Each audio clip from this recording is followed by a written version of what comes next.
En primera instancia, cuando nosotros entramos en el mundo de la neurofisiología, lo primero que debemos entender es a la neurona. Pero no a la neurona de manera aislada, ojo. Recuerden que una neurona no hace una función, sino el conjunto de estas, asociadas a otros tipos celulares. Pero si hablamos netamente estructural, la neurona vendría a ser pues esa unidad estructural de todo el sistema nervioso. El sistema nervioso, de repente ya ustedes lo habrán visto en los textos, habrán revisado, que tiene esta estructura, ¿no? Se va a subdividir en central y periférico. Digamos que es la subdivisión que van a poder encontrar siempre, pero recuerden algo, les pongo un ejemplo, ¿no? Cuando ustedes, imagínense que están saliendo por la calle y de pronto ven un billete de 50 soles en el piso. Pregunta, ¿qué es lo primero que piensan cuando lo ven? Que se le ha caído a alguien, ¿no? Claro. Pero pregunta, ¿qué es lo primero que hacen? Claro, puede ser mirar a los alrededores, puede ser de repente, tengo suerte, ¿no? O por ahí de repente alguno de ustedes pensará que a la persona que está delante se le ha caído. Todas esas reacciones tienen que ver no solo con el solo hecho de observar, sino también con el hecho de interpretar, con el hecho de que esto genera una cierta respuesta emotiva en todo su comportamiento, ¿no? Es por eso que es mejor verlo de esa manera, el sistema nervioso, de una forma integradora. Cada una de las respuestas no solo es motora, ¿no? Cada una de las respuestas no solo de repente es una información sensitiva, sino tiene otro cortejo de funciones asociadas, como por ejemplo, ahí en el gráfico, el sistema nervioso autonómico, el sistema límbico, el de las emociones. Otro ejemplo, ¿no? Si ustedes salen de noche de la universidad y de pronto hay un apagón y de pronto ven que se les acerca una moto con 2 ocupantes, ¿qué es lo primero que hacen? Correr, ¿sí o no? O se acercan a saludarlos. No. Corren, ¿no? Claro, es una respuesta. Pero ahora imagínense lo mismo, pero con un alumbrado público normal, con policías al costado. Imagínense la misma escena. ¿Corren? ¿Se han dado cuenta cómo el medio externo puede también modificar sus respuestas? ¿Ya? Todas esas cosas vamos a irlas viendo, solo es un pequeño adelanto. Existen muchos cambios dentro de las funciones del sistema nervioso que van a influenciar, ¿no? Y una de ellas son los estados de ánimo. Es por eso que dentro de algunas entidades clínicas, como por ejemplo la depresión, como por ejemplo la ansiedad, van a causar alteraciones en la funcionalidad, van a alterar las respuestas a fenómenos estresantes que normalmente ocurren en cada uno de ustedes, ¿no?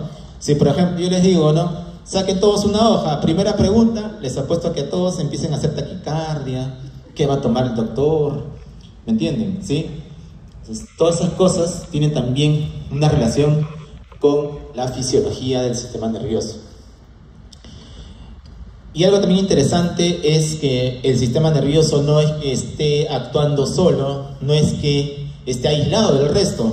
Muchas hormonas van a tener un efecto neurotrófico. Muchas neuronas van a producir hormonas. Ojo. ¿Qué pasa, por ejemplo? ¿Se han percatado cuando juegan fulbito, cuando hacen algún deporte en temporada de calor? ¿Se han percatado? ¿Se han percatado que su orina es más oscura y es más concentrada? ¿Nunca?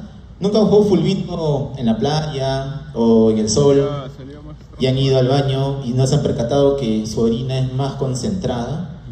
O sea, todos esos cambios, por ejemplo, son a través de neuronas que se encuentran en el hipotálamo y que van a regular el volumen de agua, como por ejemplo a través de la hormona antidiurética, ¿ya? Tienen que ver con la parte endocrina.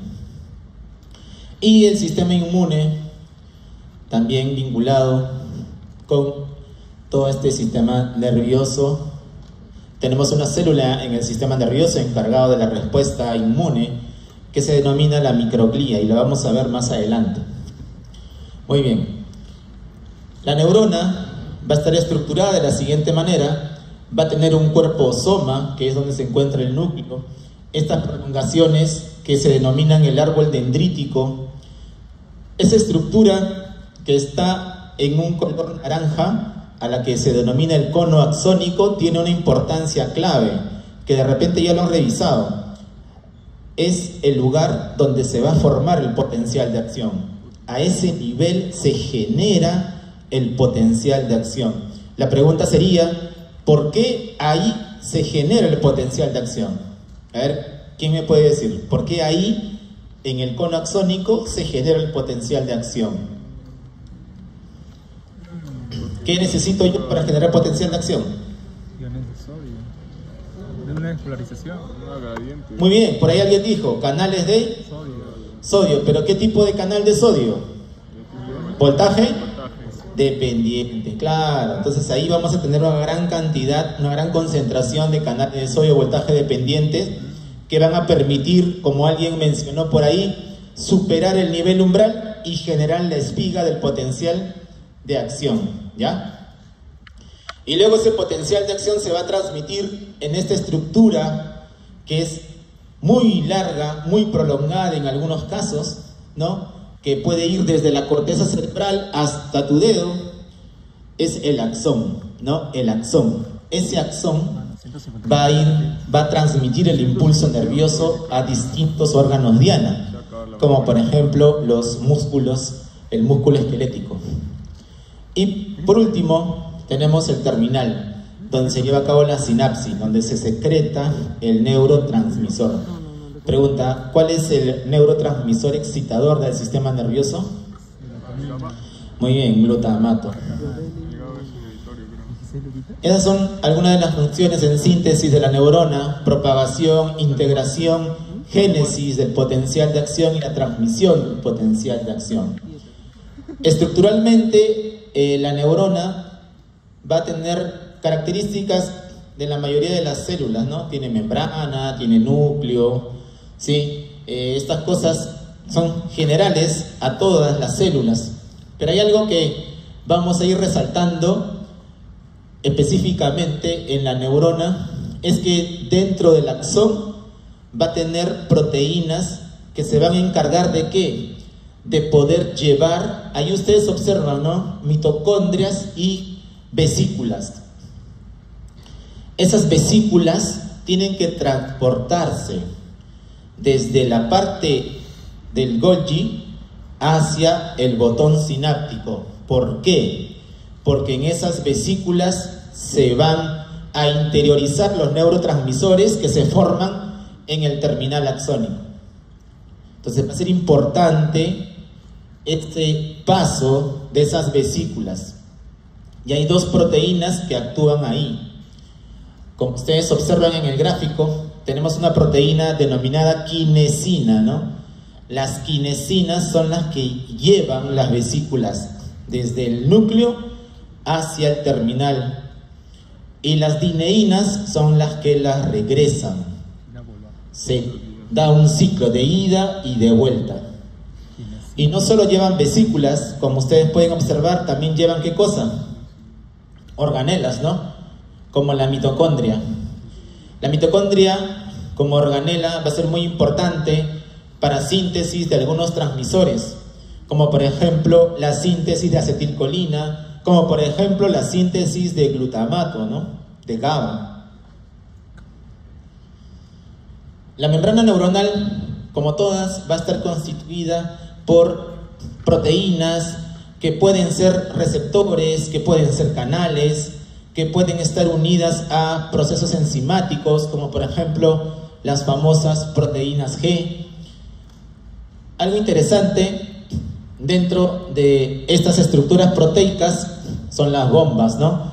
De repente ustedes en las primeras clases han hablado un poquito acerca de la bomba, ¿no? La bomba de sodio, potasio, ATPasa, ¿no? Es una bomba que permite volver a la membrana a un estado pues nuevamente de reposo, reestructurar nuevamente las cargas, porque recuerden que cuando se forma el potencial, la carga se torna más positiva, ¿no? Y necesitamos volver nuevamente a una carga negativa en el interior, y para eso necesitamos que se pierda carga, ¿no? Es por eso que esta bomba lo que hace es sacar 3 sodios y va a interiorizar dos potasios. Como es contragradiente de concentración, necesariamente, ¿qué cosa necesitamos? ATP. Por eso son bombas. A ver, denme otro ejemplo de bomba. ¿Qué otra bomba conocen? La bomba de calcio. ¿Y otra? Muy bien, la de hidrogenión. Ahí están las bombas que vamos a ver de repente en el transcurso de las clases. Las neuronas tienen canales que van a permitir el paso de un ion. Recuerden que en general el ion que despolariza las membranas en el sistema nervioso es el sodio. Por lo tanto, la mayoría de las neuronas, ¿qué cosa tienen? Tienen canales de sodio. Y en este caso, canales de sodio que se pueden abrir al voltaje, o canales de sodio que se pueden abrir con neurotransmisores, ¿sí? Y ahí ustedes observan cómo el sodio junto con el agua atraviesan el poro o canal para poder ser interiorizados y cambiar la polaridad de la membrana. Este es el famoso canal o el famoso canal sodio voltaje dependiente.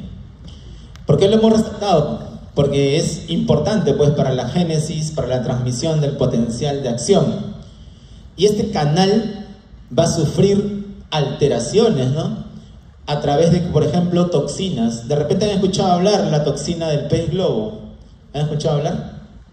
¿Pez globo? ¿Sí? Ya, es la famosa tetrodotoxina, que lo que hace es bloquear el canal de sodio. Aquí donde ven TTX, esa es la tetrodotoxina, que bloquea el canal de sodio voltaje dependiente. Por eso que la persona empieza a entrar en un cuadro clínico de parálisis, porque no puede generar potencial, no puede contraer. Otras toxinas, como por ejemplo la del escorpión, como por ejemplo la toxina de las ranas, ¿no? O de algunos ofidios, también actúan ¿dónde? En el canal de sodio voltaje dependiente. En moraleja, el canal de sodio va a ser de alguna forma el target de muchas toxinas naturales. Dentro de los fenómenos biológicos que se llevan a cabo en las neuronas, vale la pena hablar de estas proteínas, ¿no? Estas proteínas que forman poros o canales se pueden aperturar de distintas maneras. Ojo, no solo lo abre un neurotransmisor, sino también, por ejemplo, lo puede abrir un estímulo mecánico, lo puede abrir de repente un estímulo térmico, ¿entienden? Estos canales, muchos de ellos pueden abrirse a distintos estímulos, no necesariamente un transmisor. Por eso que aquí le ponemos algunos de los ejemplos, ¿no? Se abren al voltaje, a sustancias químicas, a fenómenos mecánicos. Y si está asociado a la intervención de un neurotransmisor, en algunos casos el neurotransmisor lo puede abrir de manera directa. O sea, el neurotransmisor se acopla a este receptor canal y lo abre, como en el caso de la acetilcolina en el músculo esquelético, por ejemplo. Pero también va a existir la otra forma, ¿no? Que a través de la transducción de la señal mediadas por proteínas G puede aperturar estos canales y llevar a cabo también el cambio de polaridad de la membrana. Cuando hablamos de la clasificación de las neuronas, vale la pena mencionar la forma, ¿no? Tengo células unipolares, generalmente en invertebrados, ¿no? las bipolares, no los miren, las pseudounipolares también, todas ellas podemos encontrarlas en el sistema nervioso. Por ejemplo, las células bipolares se encuentran en la retina, ¿sí? Dentro de las 10 capas de la retina tengo una capa de células bipolares. Las células pseudounipolares, por ejemplo, son las que se encuentran en el ganglio de la raíz dorsal. Son las que van a llevar la información sensitiva del exterior hacia la médula. Ahí tengo otro tipo, ¿no? Estos son las motoneuronas. También células piramidales, que es por la forma del cuerpo o soma, ¿no? Parece una pirámide. Y esta que observan ahí, que está en relación a la famosa célula de Purkinje, ¿no? Que se encuentra en el cerebelo. La célula de Purkinje se caracteriza porque es GABAérgica, ¿no? Su neurotransmisor es el GABA. También las neuronas se pueden clasificar de acuerdo a la función que tienen, ¿no? Por ejemplo, algunas van a tener función sensitiva, como las pseudounipolares, función motora, como las motoneuronas alfa, o función de interneurona. Generalmente las interneuronas van a mediar inhibición. ¿Sí? Eso ténganlo claro. Cuando siempre vean una interneurona, en la mayoría de casos son inhibitorias, ya median inhibición en el sistema nervioso. Y también tengo neuronas que van a producir algunas sustancias que van a tener efecto endocrino, ¿no? Como por ejemplo las neuronas que conforman el núcleo supraóptico, que producen hormona antidiurética. Y de otras clasificaciones de acuerdo a la forma, ¿sí? Solo para que sepan. Y vamos a hablar ahora de otra célula importante. Aparte, la neurona no podría subsistir, no podría llevar a cabo sus funciones si no tuviera la glía. La glía es una célula muy importante en cuanto a la funcionalidad del sistema nervioso. Por eso que hay muchas enfermedades que atacan la glía y repercuten ya en la función del sistema. También se subdividen en glía central y glía periférica, ¿ya? Dentro de la glía central tengo la macroglía y la microglía. ¿Cuál va a ser la diferencia? El origen, ¿no? Uno es origen ectodérmico, el otro origen mesodérmico. La macroglía, dentro de los más representativos, tenemos al astrocito, al oligodendrocito y a la célula precursora de oligodendrocito. En el otro lado, en el sistema periférico, la más resaltante, la célula de Schwann y la glía que conforma el otro sistema, ¿no? Al que se le conoce como el segundo cerebro, el sistema nervioso entérico. ¿Por qué se le denomina de esa manera? Por la gran cantidad de neuronas que también tiene y por la gran cantidad de funciones y sinapsis que contiene, ¿ya? Entonces, no olvidarse de estas algunas relaciones, ¿no? Si ustedes observan, la proporción glía-neurona es muy variable. ¿En qué sentido? Dependiendo de la corteza, voy a tener una mayor o menor proporción. Por eso que la mayor proporción la tengo ¿dónde? En la corteza frontal. ¿Por qué? Porque la corteza frontal se encarga de muchas de las funciones mentales superiores. Se encarga del plan ejecutor, se encarga de la planificación motora, se encarga de muchas funciones. ¿Cuál de todas es la más, digamos, abundante, ¿no? Vamos a encontrar más astrocitos en número, en proporción. El astrocito va a ser muy fundamental en cuanto a la funcionalidad en general del sistema, ¿no? Luego tenemos a los oligodendrocitos y al final a la microglía. Vamos a ir viendo y describiendo algunas de las funciones en general, que la vamos a subdividir, por ejemplo, durante la formación. Cuando te estás formando, cuando estás en el útero, ¿sí? Cuando recién están migrando las neuronas, van a tener una influencia en la migración neuronal. Van a tener una influencia ¿en qué? En la diferenciación neuronal y también en la formación de la sinapsis. Y cuando ya el sistema está formado, tiene mucho que ver con la poda sináptica, tiene mucho que ver con el acoplamiento vascular. Recuerda que muchos medicamentos, muchos microbios no pueden llegar al sistema nervioso. Y eso se da gracias a la glía. De la misma manera, también va a tener una función importante en la eliminación de sinapsis y en la neuroplasticidad. Aquí podemos observar algunas de estas, ¿no? Como por ejemplo el astrocito, que tiene forma estrellada. La microglía, que está en rojo, es más pequeñita, ¿no? Y la que está formando la mielina es el oligodendrocito. Como les mencionaba, no olvidar dónde proviene cada una de estas estirpes celulares. Hay una de estas que tiene importancia en la migración de las neuronas y se denomina la glía radial. La ven aquí en moradito. ¿Por qué es importante? Porque a través de su proyección, los blastos van a migrar desde el centro hacia la periferia. Cuando se forma el sistema nervioso, recuerden que la masa gris está en la periferia. Entonces los blastos tienen que migrar del centro hacia afuera. Existen defectos de la migración de las neuronas.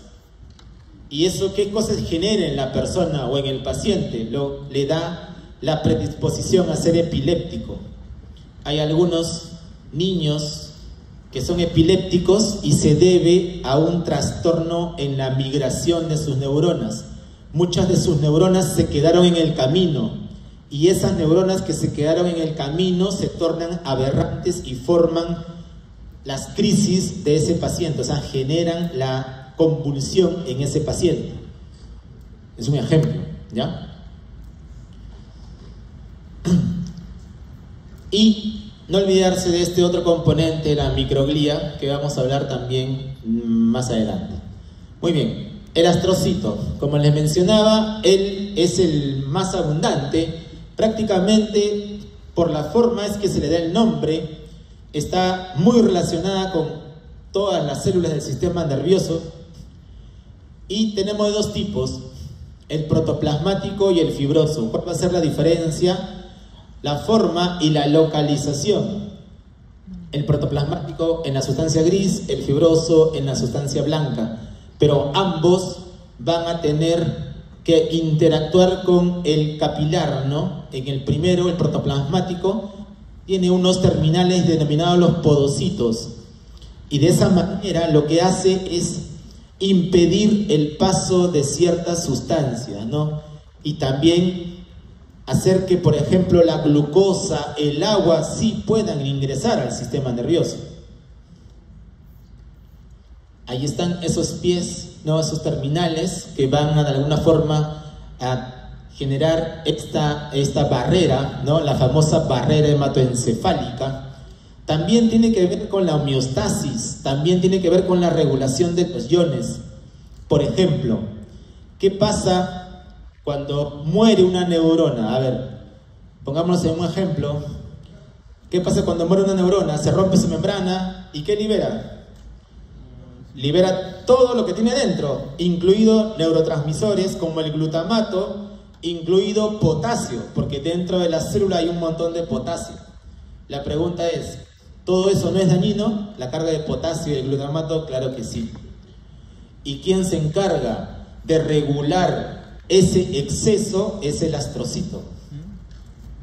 El astrocito está presto ¿a qué? A tratar de quitar ese potasio, a tratar de que el exceso de glutamato no altere a las otras neuronas, lo interioriza y lo vuelve a pasar a las que se encuentran funcionando de manera normal, ¿ya? Y también Ahí, por ejemplo, observen, ¿no?, cómo forma la barrera hematoencefálica, ¿no?, el pie del podocito del astrocito. De la misma manera, va a permitir el paso de uno de los sustratos importantes. Recuerden que el cerebro necesita glucosa. Es por eso que somos muy sensibles a la hipoglicemia. Si tu glucosa baja, te empieza a doler la cabeza, te sientes mareado, confundido, con sueño, y puedes tener deterioro, pues, de funciones si es que persiste la hipoglicemia. Porque el cerebro necesita glucosa. Y es por eso que la glucosa sí o sí tiene que pasar. ¿Y cuáles son los GLUT que permiten el paso de la glucosa? Es bien fácil recordarlo. No, en el cerebro. Es el 1, el 3 y el 13. ¿Ya? Es bien fácil de recordar, ¿eh? 1, 3, 13. ¿Sí? En este gráfico está justo el 1 y el 3. ¿Ya? Ahí está cómo entra tanto a nivel de la membrana, de los capilares, llega al astrocito, y del astrocito también puede pasar hacia la neurona. El astrocito, en pocas palabras, va a tener un rol importante entonces en todas esas funciones: supervivencia, formación de sinapsis, ¿no?, barrera hematoencefálica, por todas las conexiones que tiene, ¿sí? Va a mejorar la transmisión sináptica. ¿Por qué? Porque elimina sinapsis. ¿Por qué? Porque también va a encargarse de formar sinapsis inhibitorias. Ahora, dentro de todo, el astrocito va a tener una comunicación bidireccional. Ojo, se comunica también por algunas sustancias con las neuronas. Y este es un claro ejemplo, ¿no? Observen. Tengo ahí neuronas y tengo el astrocito. Cuando estas neuronas interaccionan a través de glutamato, el astrocito lo que hace es recaptura el glutamato. ¿Para qué? Para nuevamente mandarle glutamina a la neurona para que pueda formar nuevamente glutamato. O sea, lo recicla para la neurona, ¿entienden? De esa manera la neurona va a poder seguir, ¿no?, incorporando neurotransmisores a sus vesículas, ¿ya? Y también, como les mencionaba, ¿qué pasa cuando hay un exceso de potasio? Ahí entra a tallar el astrocito, ¿ven? Cuando hay mucho potasio, ¿qué es lo que hace? Lo interioriza, ¿no? A través de bomba, a través de cotransporte. De repente, en algún momento, cuando lleguen a fisiología renal, van a ver este cotransporte sodio-potasio 2-cloros, que también lo tiene el astrocito, para permitir barrer el potasio que se encuentra afuera. La otra célula es la célula precursora del oligodendrocito. Esta célula precursora tiene mucho que ver con lo que vendría a ser los procesos de la formación de la mielina. Tiene que ver también con ser células proliferativas, ¿no?, que en el proceso van a ir dando la génesis del oligodendrocito, que al final es el que forma la vaina de mielina. ¿Por qué es importante la vaina de mielina? Para mejorar la velocidad de transmisión del impulso nervioso. Pregunta: ¿alguno de ustedes saben cuánto es la velocidad de transmisión del impulso nervioso de una motoneurona? Que son las más rápidas, ¿eh? ¿Cuánto? ¿Cuánto? Eso, muy bien, 120 metros por segundo. Dense cuenta la velocidad, ¿no? El humano más rápido, ¿en cuánto hace 100 metros? En 9 puntos y algo, ¿no? Segundos. Entonces, miren la proporción. 120 metros por segundo es la velocidad de transmisión del impulso nervioso en una neurona mielinizada. ¿Y cuánto es la velocidad de transmisión en una neurona amielínica? Una fibra tipo C, por ejemplo, más o menos es medio metro por segundo, o sea, 0.5 metros por segundo.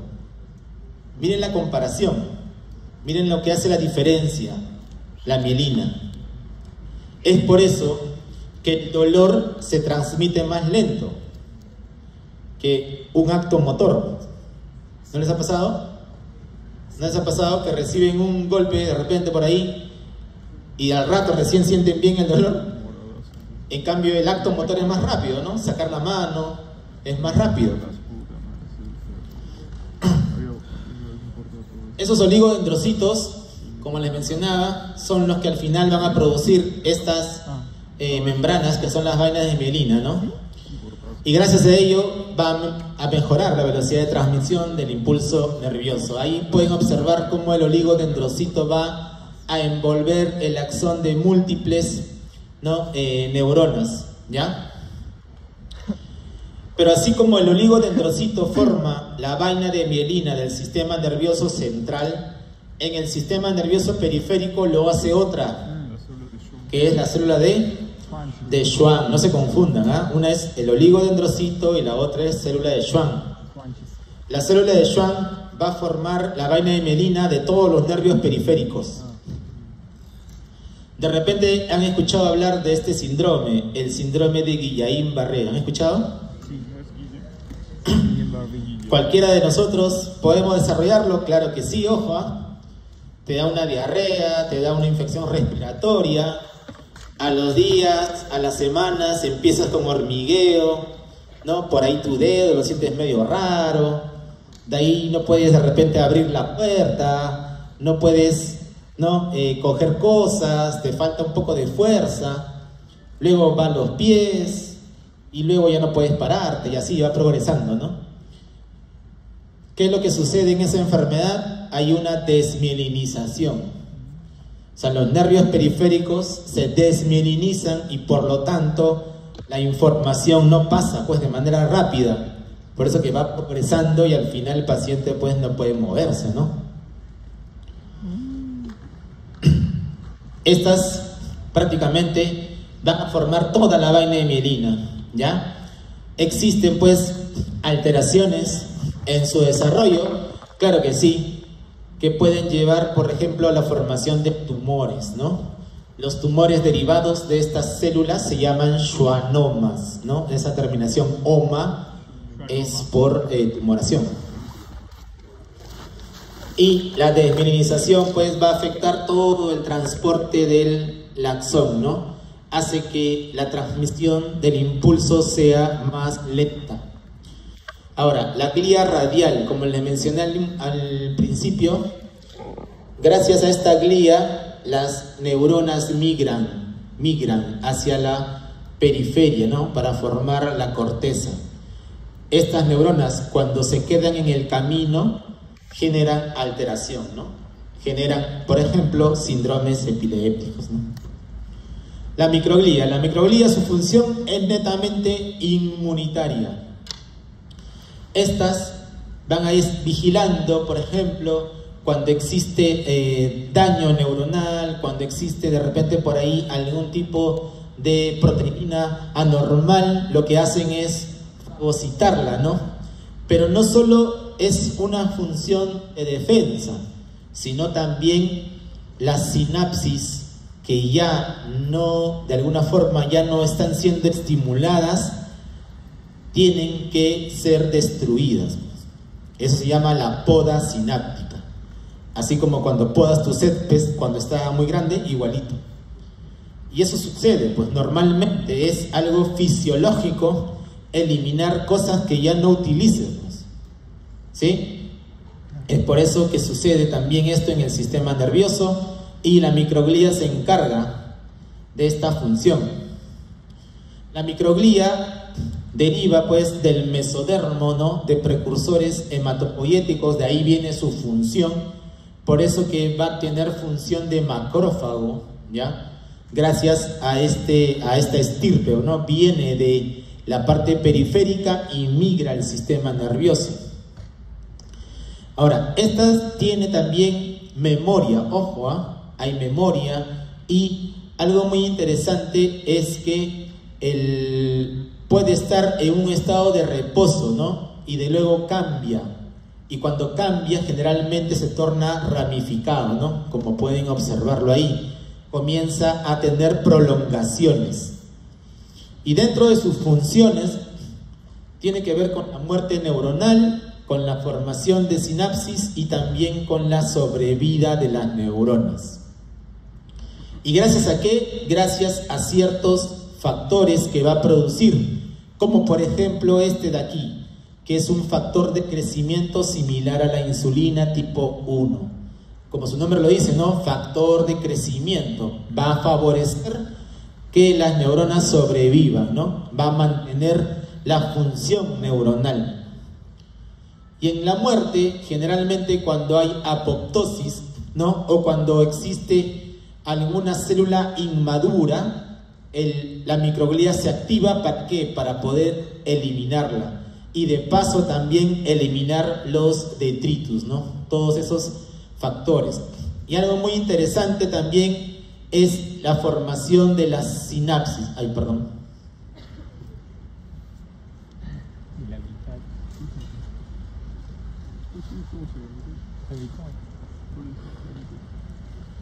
Algo interesante dentro de la función de la microglía va a ser en el control de la formación de las sinapsis, ¿no?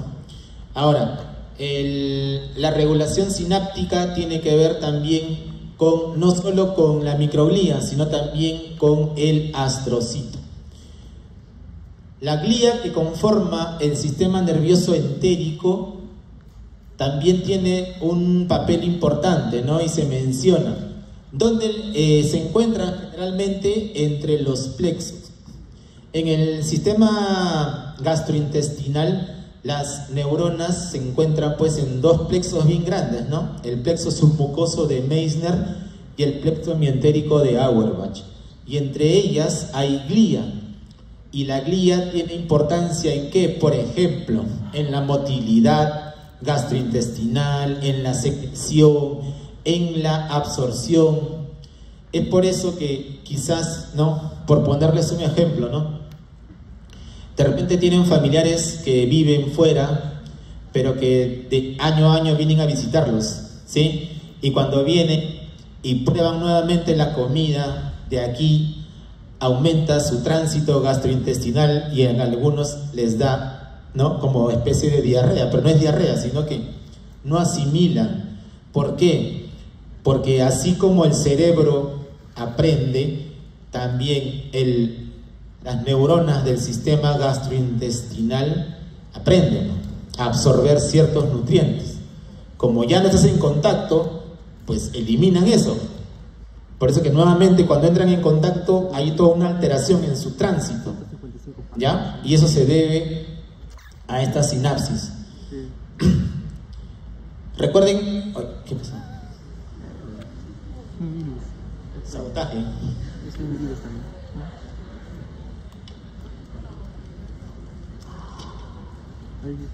No, es más delante. Es 50 por ahí. ¿Ya ves? Lo que pasa es pero yo... Aquí. El entérico. 60. No, igual a mitad ya. Mira, con el tiempo que ha pasado, 38. ¿A cuánto vende la nueva? 1 hora y 20. ¿A cuánto la hora? ¿Eso? Algo también que vale la pena resaltar es la neurogénesis, ¿no? Recuerden que el sistema nervioso, si ustedes de repente revisan textos por ahí, por los años 70, no se creía pues que el cerebro humano podría tener de alguna forma una neurogénesis, ¿no? Porque se pensaba que si perdían neuronas, pues ya se perdían, ¿no?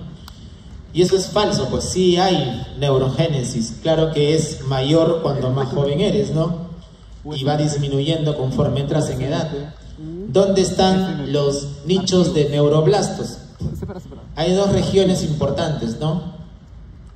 Una se encuentran justo en el epitelio olfatorio, ¿ya? Ahí hay un nicho de blastos. Y el otro se encuentra pues en estructuras cerca al hipocampo, que es una estructura relacionada con la memoria. Ahí. Entonces de ahí van a migrar y es por eso que muchas personas cuando sufren afectación estructural o daño del sistema nervioso a temprana edad, no hay mucha repercusión, ¿no? Hay muchos niños que los operan de tumores, que tienen traumatismos y a la larga no tienen mayor repercusión. ¿Por qué? Porque hay plasticidad, hay regeneración. No hay cariño. Y esto se ha visto, pues se ha estudiado mucho en las ratas, ¿no? Recuerden que la rata es prácticamente igual que el hombre en cuanto a funcionalidad del sistema nervioso, ¿ya? Así que si te dicen eres una rata, siéntete halagado, porque sí, pues somos muy parecidos. Miren cómo se estructura la parte del hipocampo, ¿no? Ahí tengo neuronas piramidales en la capa piramidal, que son las que van a interactuar con estos nichos, ¿no?, de neuroblastos. ¿Qué es una sinapsis? En pocas palabras, sinapsis es comunicación. ¿Pero comunicación entre quién? Neurona. No. Neurona pre, neurona y post. Si tú me dices comunicación entre neuronas, ¿dónde queda la sinapsis de la motoneurona con el músculo esquelético? Si el músculo es neurona, ¿no? Por ahí alguien lo dijo, es la comunicación entre dos células excitables. Esa es la definición. La sinapsis es una comunicación entre dos células excitables, ¿ya? Es por eso que dentro del término célula excitable es aquella que puede cambiar su potencial. Ojo, porque les cambio la pregunta. A ver, potencial de membrana, ¿tienen las células vivas, sí o no? Sí. Por ejemplo, el eritrocito, su potencial de membrana, ¿en cuánto está? En -10 más o menos, ¿no? La célula muscular lisa de gastrointestinal, -60 más o menos, ¿no? El cardiomiocito, -85. O sea, si se dan cuenta, todos tienen potencial de membrana. Claro. Pero la pregunta es, ¿potencial de acción tienen todas las células? No. ¿Quiénes la tienen? Las células excitables. Y es por eso que la sinapsis se da entre células excitables, ¿no? Y ahí hay dos tipos de sinapsis que vamos a estudiar, las eléctricas y las químicas, ¿no? Las eléctricas generalmente es por contactos, ¿no? Ahí solamente lo que pasa es el intercambio iónico. En cambio, en las químicas necesariamente hay un transmisor. Necesariamente hay un transmisor. Un claro ejemplo de sinapsis química es el que se da entre las células gliales y se da a través de la unión tipo gap, ¿no? O las famosas, pues, uniones tipo gap, que también se encuentran, por ejemplo, en el corazón. El corazón, ¿han visto cómo se contrae el corazón? Se contrae como un todo, ¿no? ¿Nunca han visto corazón de rana o de pollo? ¿Nunca? Ya, se contrae como un todo, siendo un montón de fibras. ¿Y por qué? Porque tienen uniones tipo gap. Una se despolariza, inmediatamente todas en la línea se despolarizan. Es por eso que al observar, tú observas que todo se contrae en bloque, siendo un montón de unidades separadas, ¿ya? Si ustedes observan ahí, en este tipo de sinapsis, solo se abre aquí el conexón y entra el ion, de manera bilateral, ¿no? Puede entrar de A a B o de B a A. O sea, no hay una sola dirección en la sinapsis eléctrica. Puede ir de la célula A a la célula B o de la célula B a la célula A. Muy diferente en la química. En la química yo tengo una neurona presináptica y una neurona o una célula postsináptica, siempre. Y la dirección de la sinapsis es unidireccional. Por ejemplo, la motoneurona va a excitar a la célula muscular, no al revés. Y hay un retraso sináptico. ¿Por qué? Porque necesito la exocitosis del neurotransmisor, pues, sí o sí. Por eso que tiene todas estas características, ¿no? Tiene un retraso sináptico, existe solo unidireccionalidad. Ahora, la pregunta sería, para la exocitosis del transmisor, ¿qué es importante para poder exocitar un transmisor? ¿Qué cosa es importante? Por ahí lo han dicho. ¿No? Ya eso lo vamos a ir viendo más adelante. Ahora, los receptores que se van a encontrar en la membrana también tienen dos tipos. Y eso lo vamos a ir de repente describiendo mejor cuando hablamos de los neurotransmisores. Pero son dos tipos, los ionotrópicos y los metabotrópicos. ¿Por qué le llaman ionotrópico? ¿Por qué creen? Iones, pues solo pasa un ion. En cambio, los metabotrópicos de repente son los más complejos, ¿no? ¿En qué sentido? En el sentido de que van a necesitar un proceso de transducción de la señal mediado en la mayoría de los casos por la proteína G. En la mayoría es proteína G la que está metida ahí. Pero también hay otros mecanismos de transducción de la señal, como por ejemplo tirosina quinasa, serina quinasa, pero el mayor grupo son las proteínas G. Hay algunos ejemplos. Aquí, por ejemplo, este es el ionotrópico. Un ejemplo, el de acetilcolina, ¿no? Acetilcolina, dos moléculas abren un receptor nicotínico. Otro ejemplo, el canal GABA. GABA, ¿no? El GABA se apertura por una molécula que lo que hace, cosa es meter cloro, ¿no? Pasa cloro por ese canal. En cambio, el metabotrópico es todo un proceso de transducción de la señal. Por ejemplo, en este caso es la proteína GQ. La proteína GQ lo que hace primero es activar esta enzima, la fosfolipasa C. La fosfolipasa C va a producir dos segundos mensajeros, el inositol trifosfato y el diacilglicerol. Inositol trifosfato siempre aumenta el calcio, siempre. Diacilglicerol lo que hace es activar las proteínquinasas tipo C, que son las efectoras, al final de cuentas. Son las que abren, cierran canales, las que van a permitir fosforilar otras proteínas. Y así se da el efecto. En toda la formación de los neurotransmisores van a ir algunos procesos, ¿no?, que vamos a ir viendo en detalle conforme avancemos por cada uno de ellos. Pero en síntesis, cuando se produce una despolarización neuronal y esta avanza por el axón, va a llegar hacia el botón sináptico y, como por ahí mencionaron, va a aperturar canales de calcio voltaje dependientes. Y ese ingreso de calcio es el que va a iniciar toda la cascada de exocitosis. Y al final, ¿qué cosa voy a tener? La formación de este complejo que están viendo ahí, que es el complejo SNAR. Esas estructuras que ven aquí es lo que se forma para recién poder llevar a cabo la exocitosis.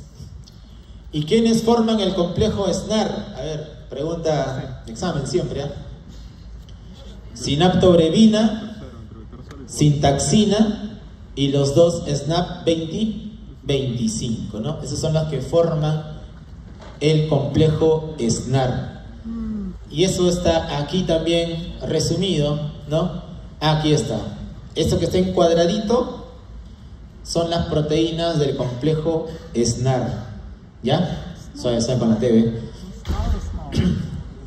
Y luego, cuando ya se ancla la vesícula a la membrana, recién se forma el poro de fusión y de esa manera se exocita el transmisor.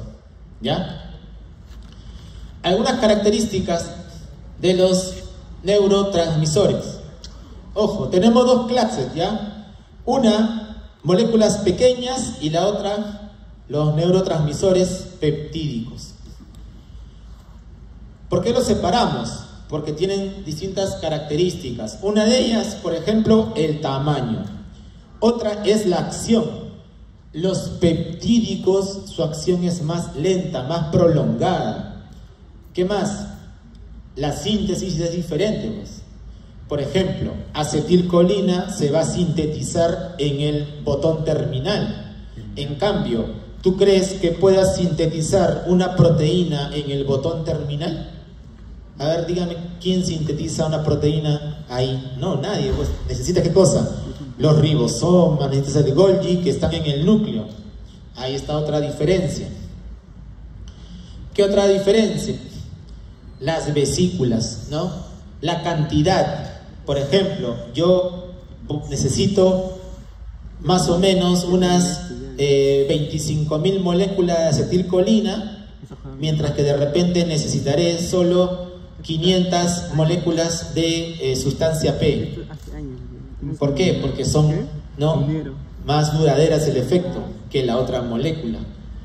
Y de la misma manera el tiempo de acción. Dime. ¿No? Allá, la acción. ¿Te refieres al neurotransmisor, no? Ya. El peptídico, por ejemplo, puede durar de minutos a horas. ¿Ya? En algunos casos, su efecto puede durar días. ¿Por qué? Porque genera cambio en el gen. Recuerda que si alguien genera cambio genético, eso va a perdurar en el tiempo. ¿Qué más? En cuanto al reciclaje, las vesículas siempre se reciclan de los neurotransmisores pequeños. En cambio, las de los neurotransmisores peptídicos no se reutilizan. Y ahí está el periodo de actividad. Mira, puede ser días, meses, incluso perpetuarse en el tiempo.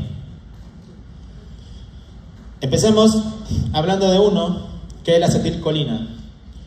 Para acetilcolina, ¿qué necesito? Necesito dos cosas: colina y acetil-CoA. Pregunta: ¿quién me da acetil-CoA? Grasas. La organela que más te gusta, ¿cuál es? La mitocondria, ¿no? Claro. ¿Te acuerdas los primeros gráficos? Que las proteínas, ¿no?, quinesinas transportaban mitocondrias. Ya, pues las transportan al terminal. ¿Para qué? Para que pueda brindar acetil-CoA para la formación de acetilcolina, ¿no? Y la colina. La cola. ¿Ha visto los comerciales de las leches para los recién nacidos? ¿No dicen más colina? DHA más colina, ¿no dicen más colina? Claro, porque necesitan colina. La colina necesariamente tiene que venir de otro lado. Si yo tengo esos dos sustratos, puedo formar acetilcolina a través de una transferasa. Acetil-CoA más colina, transferasa, formo acetilcolina. Y la acetilcolina recién formada ingresa a la vesícula. De esa manera. ¿Ya? ¿A través de qué? De una bomba. Y hay una bomba de protón. Intercambia protón por acetilcolina y se mete. Y luego se da la exocitosis. Ya sabes que necesitas, ¿qué cosa? Calcio, ¿no? Para hacer la exocitosis. La siguiente pregunta sería: ¿cuáles son los receptores de acetilcolina? Hay dos tipos: receptor nicotínico y receptor muscarínico. El nicotínico es ionotrópico, es el que está, por ejemplo, en las células musculares esqueléticas. Y tiene esta forma, ¿no? Es un pentámero de subunidades: 2 alfa, una beta, una delta y una gamma. Pero alguien preguntará: doctor, ¿pero por qué ahí hay una gamma y un épsilon? Porque acuérdate cuando eras un fetito, ¿no? Cuando eras un fetito era la otra subunidad, la épsilon. Cuando ya maduras se cambia por gamma, ¿ya? Y ¿dónde se unen las moléculas de acetilcolina? Justo ahí, ¿no? Entre las subunidades alfa. Acuérdate, necesito 2 moléculas para que se abra el poro y pueda pasar ¿quién? El sodio, ¿no? Ahí está, mira, ese es el canal. Y cada canal tiene dominios: M1, M2, M3, M4, ¿ya? El otro receptor es el muscarínico. El receptor muscarínico es el que necesariamente va a estar acoplado a proteínas G, ¿ya? Y los subtipos van del 1 al 5, o sea, tengo M1, M2, M3, M4, M5. Es bien fácil acordarse, ¿ya? Los impares M1, M3, M5, el mecanismo de transducción de la señal es a través de proteína GQ. Y los pares M2 y M4 es proteína G inhibitoria, ¿ya? El mecanismo de transducción de la señal. Ojo, ¿ah? Te estoy soplando, ¿ah? Ya, ahí está. Son los dos mecanismos de transducción de la señal. Y recuerda que dentro del mecanismo de transducción de la señal es importante recordar que si es, por ejemplo, G inhibitorio, que ahí está el M2 y el M4, es porque inhiben a la adenilciclasa. Esta es la adenilciclasa, la inhiben para que forme menos AMP cíclico y active menos proteína quinasa tipo A. En cambio, el otro, el del 1, 3 y 5, es a través de proteína GQ que activa fosfolipasa C y esta forma dos segundos mensajeros, el IP3 y el diacilglicerol, que son los que activan, ¿no? Al final a la proteína quinasa C y aumentan el calcio, ¿ya? El otro, glutamato. A ver, hablemos de glutamato. Es el más excitador del sistema nervioso, ¿sí? Todas tus neuronas tienen glutamato. La mayoría de tus receptores sensoriales transmiten por glutamato, ¿ya?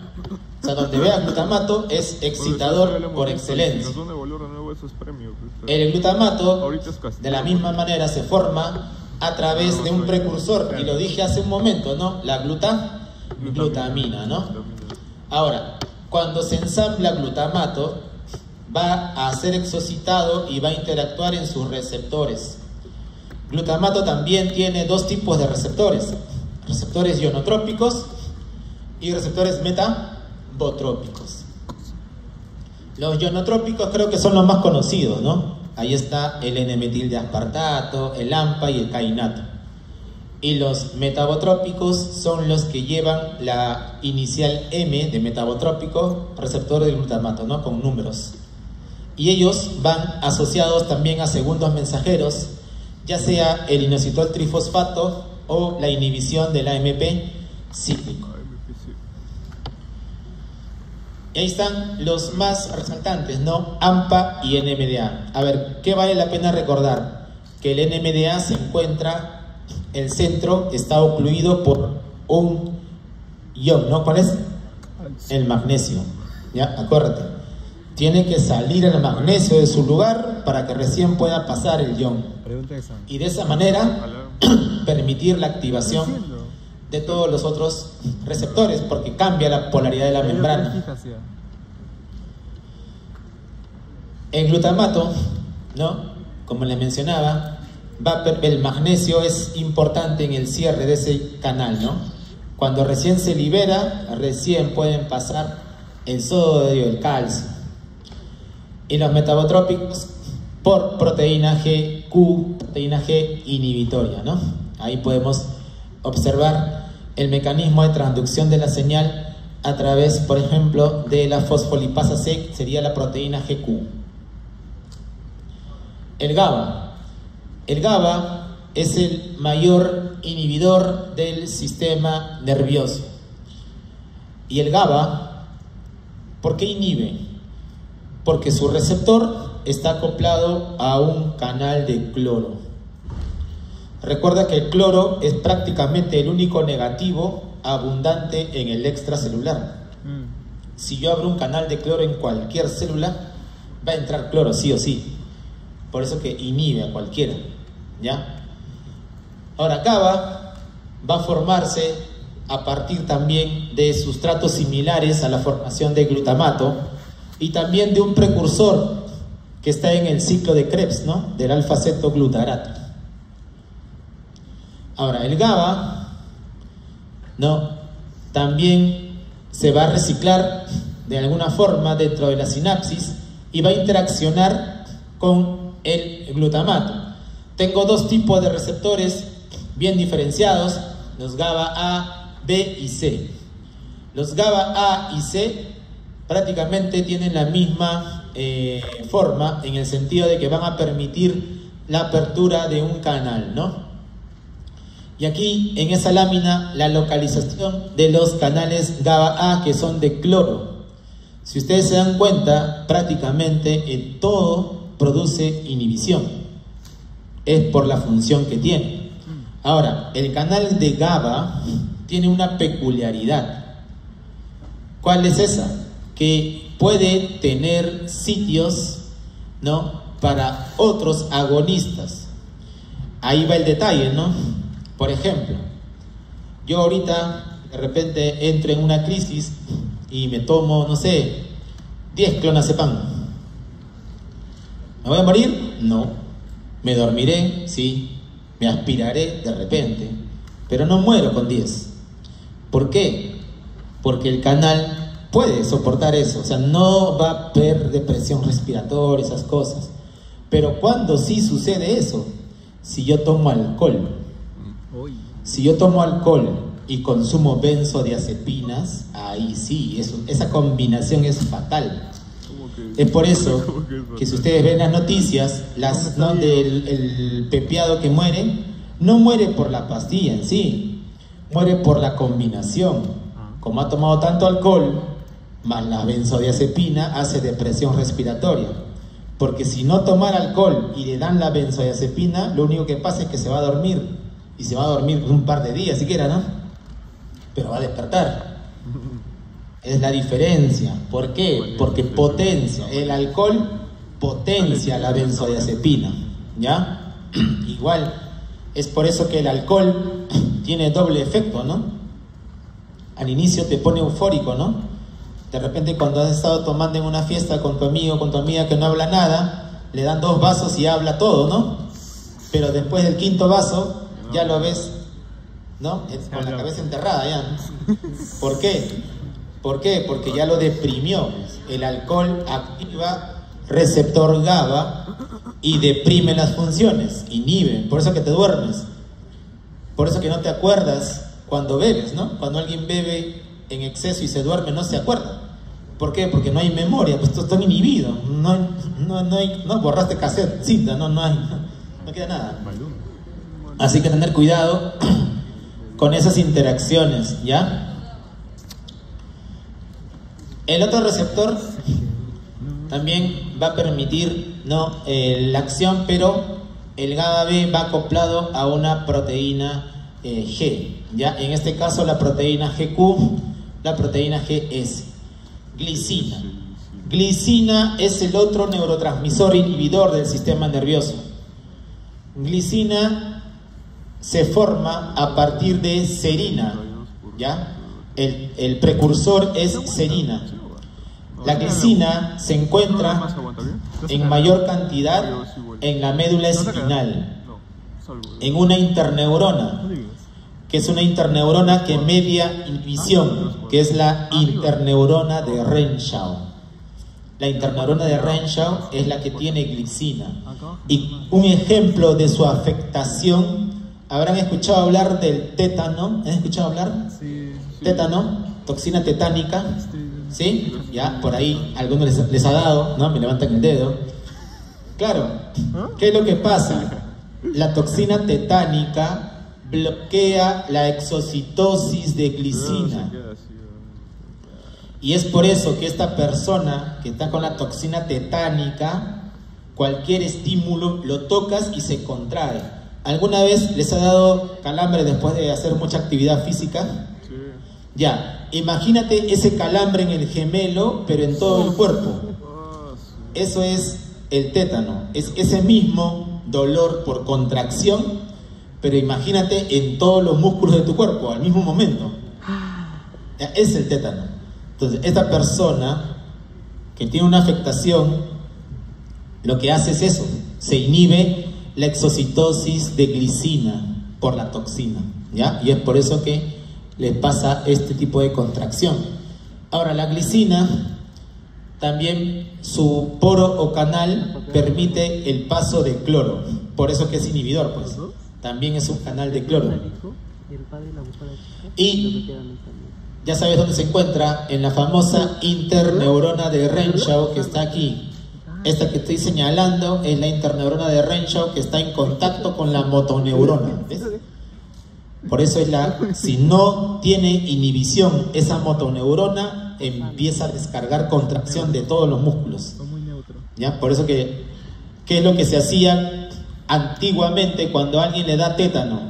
Lo único que hacían era encerrarlo en un cuarto oscuro, pues, para que no tenga contacto con nada. Y si sobrevivía, bacán, ¿no? Solo lo alimentaban, nada más. Pero ahora hay antitoxina y todo, ¿no? Tratamiento para la toxina tetánica, ¿ya? Pero antiguamente era solo encerrarlo, nada más. No tocarlos. Las aminas biógenas. Dentro de las aminas biógenas, aquí hay un gran grupo, ¿no? Las catecolaminas, ¿no? La serotonina y la histamina. Hablemos de las catecolaminas.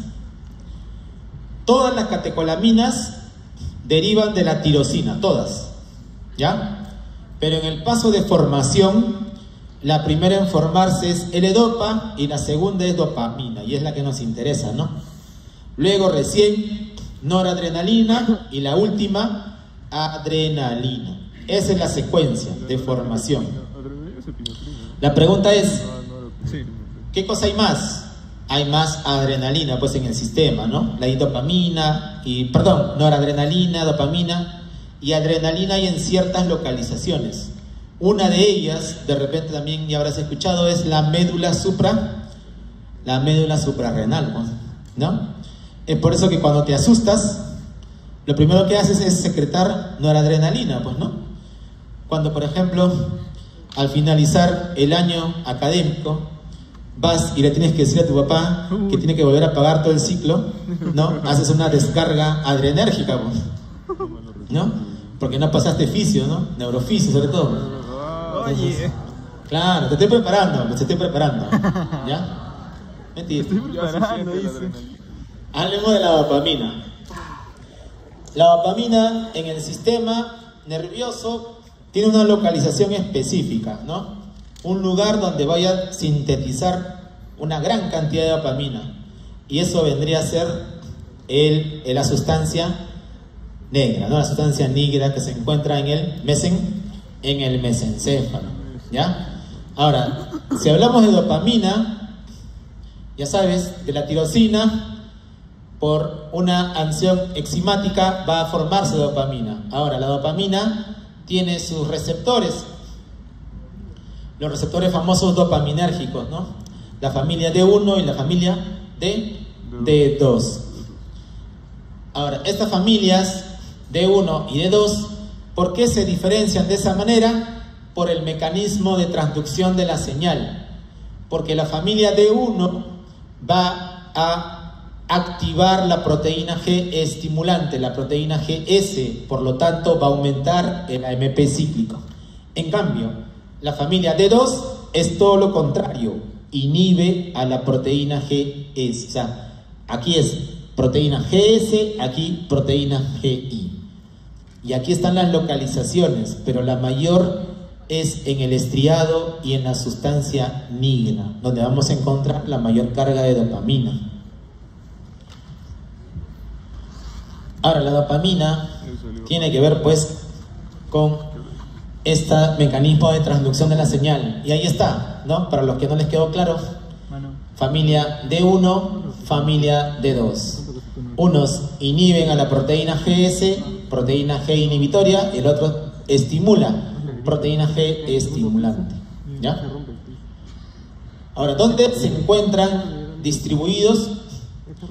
A nivel cortical, ambos, y a nivel subcortical. Pero el que tiene mayor repercusión van a ser los que se encuentran aquí, a nivel de la sustancia negra. ¿Por qué? Porque van a regular el movimiento, ya van a tener una función en la regulación del movimiento. Es por eso que cuando existe déficit, alteración, en la producción, alteración en la síntesis de dopamina, empiezan a manifestarse síntomas de una enfermedad, ¿no? Que es la enfermedad de Parkinson. ¿Han escuchado hablar? La enfermedad de Parkinson, ¿sí? ¿No? Ese abuelito, por ejemplo, de 60, 70 años, que empieza con la manito, ¿no? Luego lo ves que camina, ¿no? Que camina lento, encorvadito. Ya, eso, si uno observa, ya más o menos se da cuenta de que hay déficit de este neurotransmisor. Ahora, la dopamina también tiene que ver con la regulación del movimiento. Es por eso que el paciente tiene dificultad para iniciar movimiento. Y eso se llama bradicinesia, ¿ya? Dificultad para iniciar movimiento, por eso que es lento, ¿ya? La noradrenalina. Noradrenalina vamos a encontrar como neurotransmisor excitador en el sistema nervioso porque nos permite, estar vigiles, estar en vigilia, lo que a algunos les falta en este momento, ¿no? Vigilia, ¿sí? La noradrenalina se produce en gran cantidad en una estructura que se encuentra justo en el piso del cuarto ventrículo. Tú que has aprobado neuroanatomía con 20, a ver, dime, ¿qué estructura del piso del cuarto ventrículo forma gran cantidad de noradrenalina y empieza con C? El locus ceruleus, ¿no? El locus ceruleus, claro, el locus ceruleus, ahí. En esa estructura se va a formar gran cantidad de noradrenalina, permite que estés vigil, ¿ya? Ahora, la noradrenalina tiene sus receptores. Pregunta, creo que esta es la familia que tiene más receptores, ¿ya? La gente se trauma cuando ve tantos, pero es así, pues ¿qué vamos a hacer? Están la familia alfa y la familia beta. Los alfa, el alfa 1, está el mecanismo de transducción de la señal de los alfa 1 es a través de proteína GQ. El mecanismo de transducción de la señal de los receptores alfa 2 es proteína G inhibitoria. Ojo, los alfa 2 siempre son inhibitorios, van a causar inhibición. Por eso que son autorreceptores, o sea, están en la misma neurona. Si yo soy neurona noradrenérgica, en mi membrana tengo receptores alfa 2. ¿Para qué? Para no botar mucha noradrenalina. Pues imagínense cuánta descarga noradrenérgica, ¿no? ¿Qué es lo que pasa, por ejemplo, cuando uno consume, ¿no? Cuando uno consume, eso sí, tú que levantaste los ojos, cuando consumes drogas, ¿no? Cocaína, anfetamina, esas cosas, lo que haces es mayor descarga noradrenérgica, ¿no? Por eso que estás así, no estás pilas, ¿no? Por eso, ¿ya? Ahora, los receptores beta son los más fáciles. ¿Por qué? Porque todos los beta tienen el mismo mecanismo de transducción de la señal, que es a través de proteína G estimulante. Todos los beta son G estimulantes. Y aquí hay un resumen, ¿no?, de la localización de cada uno de los receptores. ¿Dónde se localizan? ¿No? En el sistema nervioso tanto autonómico, simpático, el parasimpático, y ahí están cada una de las funciones también que genera en cada uno de los sistemas, porque es el más estudiado, pues, de todos los receptores, y el que es el que tenemos más, ¿no? Les pongo un ejemplo. ¿Qué pasa cuando llega el examen de neurofisiología, ¿no? Y van a publicar las notas y te das cuenta que sacaste 20? ¿Estás feliz, sí o no? Aplaudes, ¿no? Pregunta, ¿qué pasa en ese momento? Estás un poquito eufórico, ¿no? Gritas, ¿no? Celebras, se arrancan el polo, su camiseta, la besa, ¿no? La usa, ya. Hay una descarga noradrenérgica. ¿Y por qué hay taquicardia? ¿Por qué? Porque tus células cardíacas tienen receptores beta 1. Y los beta 1, ojo, los beta 1 están en el nodo sinusal el que genera, ¿ya? ¿Y qué hace? Que genere más rápido. Y al generar más rápido, también tienes beta 1 en los cardiomiocitos ventriculares.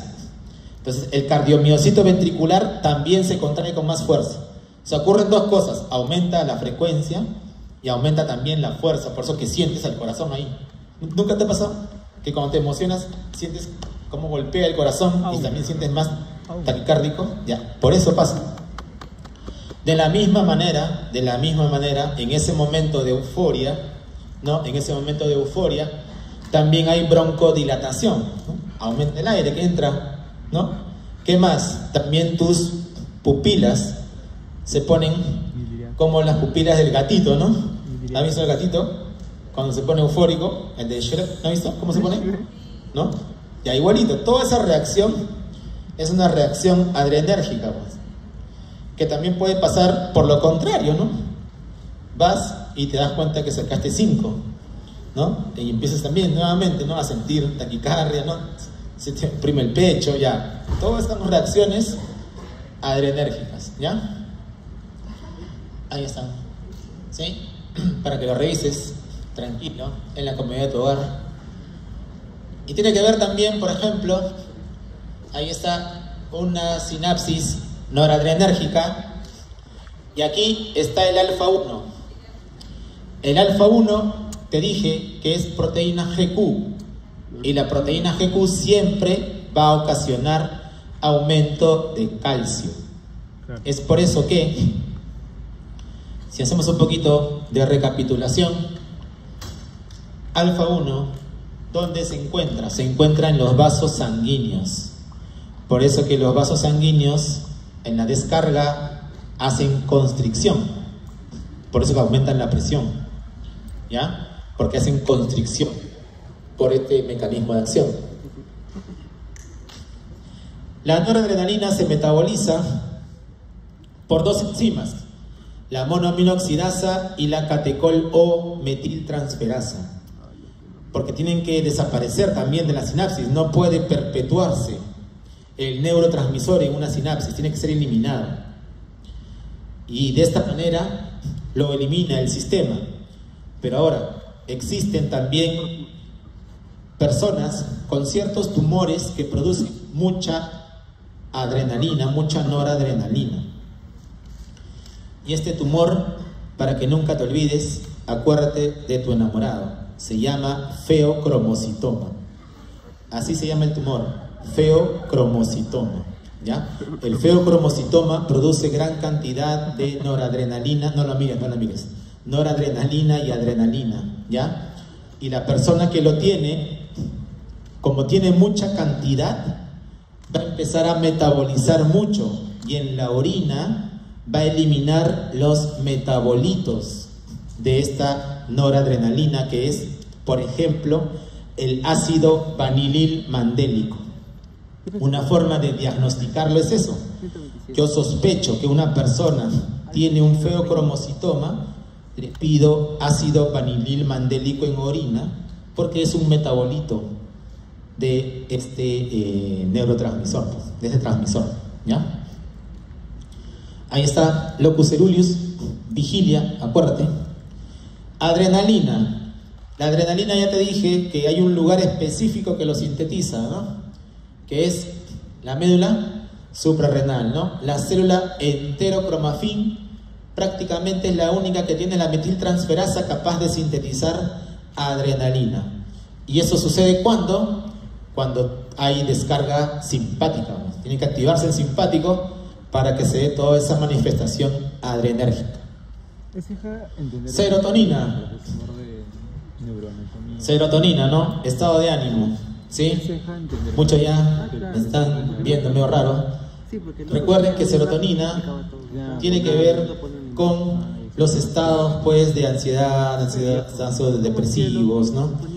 Y es por eso que los medicamentos que mejoran la transmisión serotoninérgica se llaman inhibidores de la recaptación de serotonina, ¿no? ¿Por qué? Porque al inhibir la recaptación de serotonina mantienen alta la serotonina en la sinapsis y mejoran el estado de ánimo, ¿ya? ¿De dónde proviene la serotonina? Del triptófano, ¿no? Un aminoácido esencial. A partir de ahí se sintetiza serotonina y la serotonina va también a tener, por ejemplo, algunos otros metabolitos a nivel de la glándula pineal, va a formar melatonina, ¿ya? ¿Para qué es importante la melatonina? Para el sueño, claro, para el sueño, ¿no? ¿Y cuándo se produce mayor cantidad de melatonina? En la oscuridad, ojo, en la oscuridad, ¿ya? O sea, para tener una buena síntesis tiene que ser oscuro. Por eso que en el día no, pues en el día hay sol, tiene que ser oscuridad, ¿ya? Y ahí están algunos de los receptores de serotonina. Si se dan cuenta, la mayoría va a afectar la síntesis del AMP cíclico, por eso que la flechita está hacia abajo.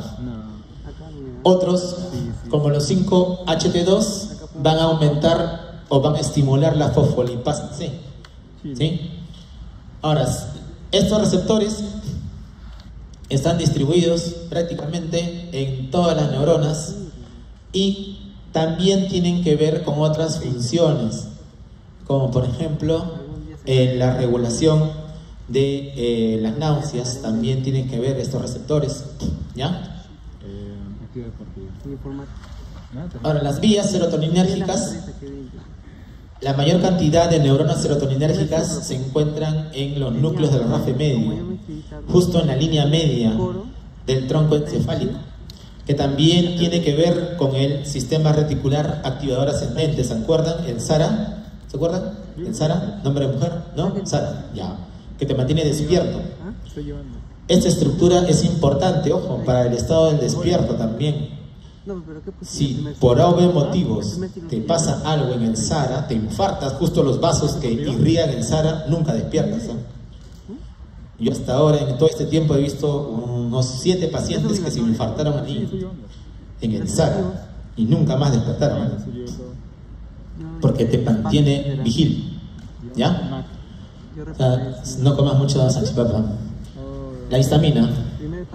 La histamina tiene que ver también con el sueño, ¿sí? ¿Por qué? ¿Alguna vez has consumido antihistamínicos? ¿Sí? ¿Te han dado sueño? No. Claro, ¿no? ¿Sí? ¿Y por qué crees que un antihistamínico da sueño? Por eso mismo, ¿ya? Ahora, la histamina también necesitamos un precursor. ¿Cuál es el precursor de histamina? La histidina, ¿ya? La histidina. Es a partir de histidina que sintetizamos la histamina. Los receptores de histamina no solo, ojo, no solo están en el sistema nervioso, también se encuentran en otras células, como por ejemplo las células que secretan ácido clorhídrico. Es por eso que de repente en algún momento habrás consumido ranitidina, ¿sí? Ranitidina es un antihistamínico también, pero actúa ahí. ¿Para qué? Para disminuir la secreción gástrica. Y ahí están los receptores de histamina, ¿ya? El que te decía es el de las células parietales, el del sistema nervioso es H1, ojo, mira, ahí está, H1, sistema nervioso, es el más importante. Los demás se encuentran distribuidos en otras células. Y la vía histaminérgica tiene también que ver con la regulación del sueño. Eso sí venía. Sí, por eso que los antihistamínicos como segundo efecto producen, ¿no? Sueño. Ya, la regulación del sueño va a ser importante no solo por el hecho de que el cuerpo o la mente descanse, sino también porque en el sueño se forman sinapsis. Ojo, para aprender necesitas dormir. Y a su edad, que creo que nadie pasa los 20, ¿no? Son menos de 20, ¿no? La mayoría que está sentado aquí. Ya pues, para su edad, lo mínimo que necesitan de sueño es 7 horas. Lo mínimo. A mi edad pueden darse el lujo de dormir 5, pero a su edad tienen que dormir 7. ¿Para qué? Para que puedan hacer sinapsis. Si no hacen sinapsis, no hay memoria a largo plazo. Si no hay memoria a largo plazo, están fritos, pues, ¿no? Es por eso que los trastornos de ansiedad, los trastornos depresivos producen insomnio, y el insomnio crónico produce pérdida de memoria. Se está comprobado, personas que no duermen no tienen memoria, va a bajar la memoria es de mala calidad, empieza a deteriorarse. Por eso tienen que dormir, tienen que tener una buena higiene del sueño, ¿ya? Tienen que tener higiene del sueño, ¿sí? No piensen que porque no duermen están de repente leyendo más, no. Tienen que dormir. ¿Para qué? Para que puedan afianzar lo que han leído en la mañana, lo que han escuchado, lo que han hecho. Si no, no pueden avanzar, muchachos, ¿ya? Consejo de pata, ¿no? Y otros, como por ejemplo el ATP, también actúa como un modulador en el sistema nervioso a través de sus receptores purinérgicos. Los receptores purinérgicos están asociados al ATP o al ADP, al adenosín difosfato, ¿ya? Ahí está la adenosina también como otro de los, digamos, mediadores químicos.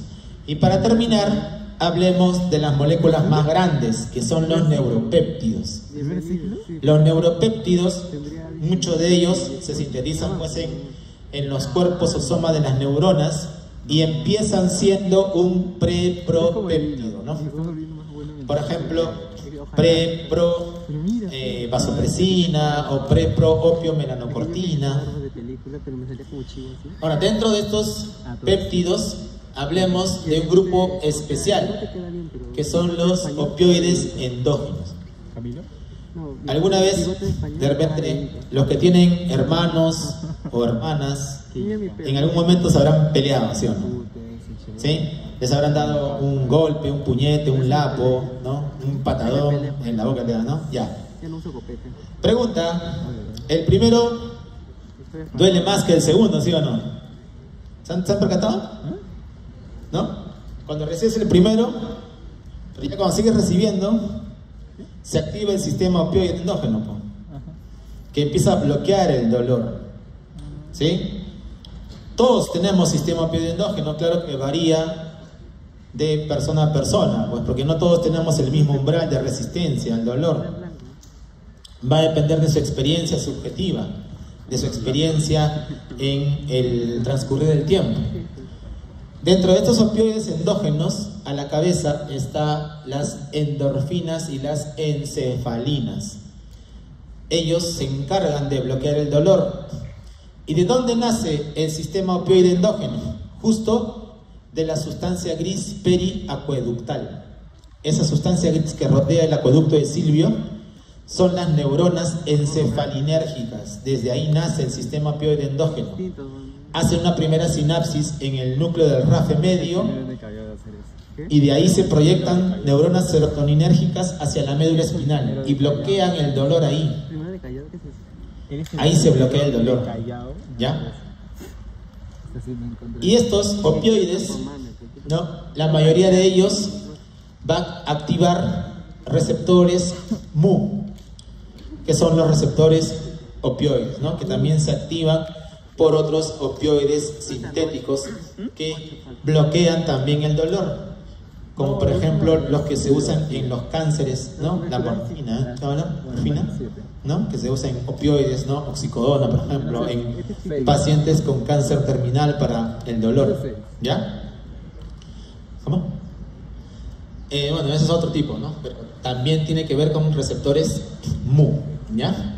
Ahora, estos opioides endógenos, miren, ahí está su receptor, que es una proteína G. Ojo, miren, las proteínas G están metidas en casi todos los mecanismos de transducción de la señal. Literal. Y también están aquí. Ya es una proteína G inhibitoria.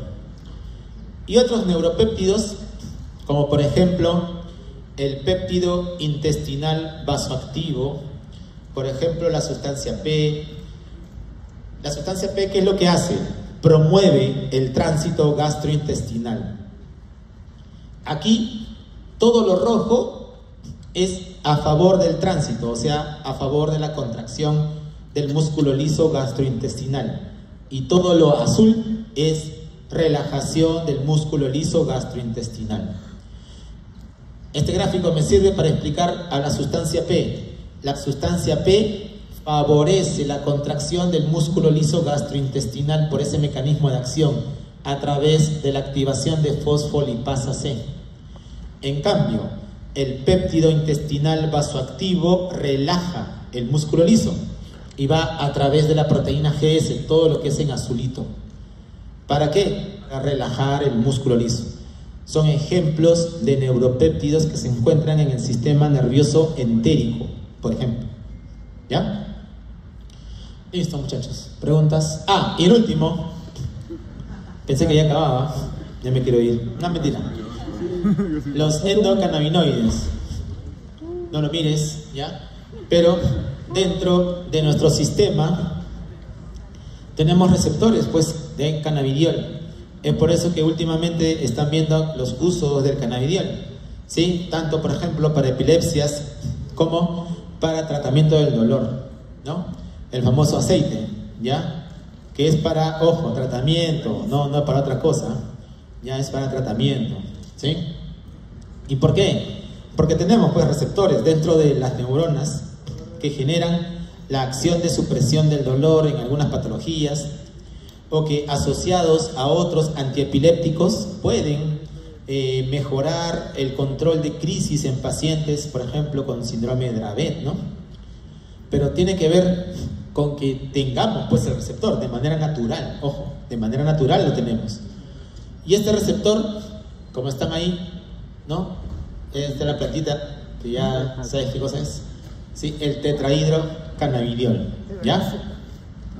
Y su receptor también está acoplado a proteínas G, sobre todo a la adenilciclasa, porque la va a inhibir a la proteína, a la adenilciclasa, o sea, es una proteína G inhibitoria, que por eso es que va a bloquear, así como los receptores del sistema opioide endógeno, que también iban a través de proteína G inhibitoria, ¿ya? Y el óxido nítrico, ¿qué pasó? El óxido nítrico es otro mediador, pero ¿por qué es diferente? El óxido nítrico es un gas, ojo. Eso, vasodilatador, es un gas, pero es un gas, o sea, no tiene receptor de membrana. Eso, muy bien, pasa por difusión y activa una enzima que es la guaninato ciclasa, que su tiempo de vida del óxido nítrico, ¿cuánto es? Tiempo de vida del óxido nítrico, acuérdense de su enamorado, 5 a 6 segundos, ¿ya? Más o menos es el tiempo de vida media. Se despertaron por acá, se despertaron. El tiempo de vida media del óxido nítrico, ¿ya? Y es un gran vasodilatador, como por ahí mencionaron, ¿sí? Tiene que ver también con qué más, por ahí lo mencionaron, con la erección, tanto en el sistema reproductor femenino como masculino, ¿ya? Es gracias a óxido nítrico. Es por eso que los fármacos que promueven la erección tienen que ver con la afectación de la óxido nítrico sintetasa. Muy bien. Ahí está. Justo ahí está el ejemplo, ¿no? Del óxido nítrico en el músculo liso, ¿ya? Para que más o menos lo tengan en mente. ¿Preguntas? 27. ¿Nada? ¿Estamos bien? Muy bien, muchachos. Pregunta. Me estimulan. ¿Pregunta? ¿Sí? ¿Cómo?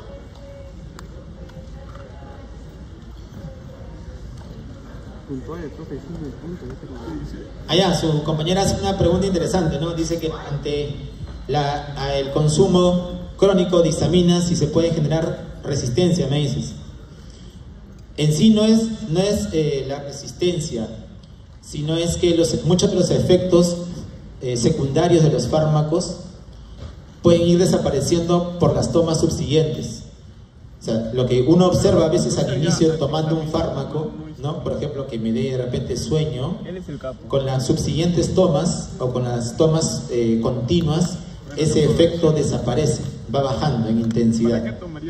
Es por eso que antiguamente, para las gestantes que no dormían, les daban un derivado antihistamínico para que pudieran descansar, para inflamarte, ¿no? Más potente que el que consumimos, ¿no? Como clorfenamina, cetiricina. Pero más que todo eso, ¿no? Muy distinto es dependencia. Dependencia sí generan todos los benzodiazepínicos. Por eso no se deben consumir por más de un mes, Toda persona que consume más de un mes un benzodiazepínico baja dependencia. ¿Cuánto? Ya, así que tengan cuidado con los benzodiazepínicos. Sí. Ya 35. ¿35? Sí. No, no es nada. También generan dependencia. Sí, morfina y benzodiazepinas. Sí, y las benzodiazepinas, ojo, todas, ¿ah?